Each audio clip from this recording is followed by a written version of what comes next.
శ్రీమాత్రే నమః. ఈరోజు యజ్ఞోపవీతం గురించి ఒక చిన్న విషయం చెప్పుకుందామండి.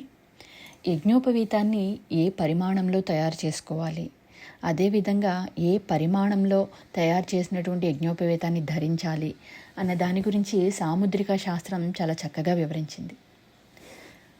పృష్ఠదేశే చ నాభ్యాంచ ధృతం యద్విందతే కటిం తద్ధార్యముపవీతం స్యాత్ నాతిలంబం నచోచ్ఛ్రితం ఆయుర్హరత్యతిహ్రస్వం అతిదీర్ఘం తపోహరం యశో హరత్యతి స్థూలం అతి సూక్ష్మం ధనాపహం.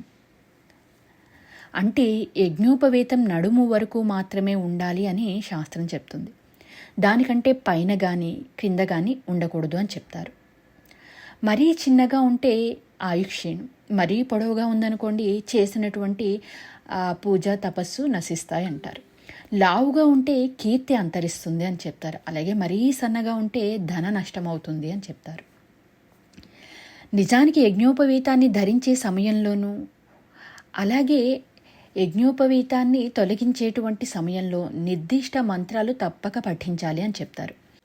మంత్ర పఠనం కాకుండా యజ్ఞోపవీత ధారణ కానీ విసర్జన కానీ పనికిరావు అని పెద్దలు చెప్తారు. నిజానికి యజ్ఞోపవీతాన్ని పరిహాసంగా ఎప్పుడూ కూడా వాడకూడదండి. శ్రీమాత్రే నమః.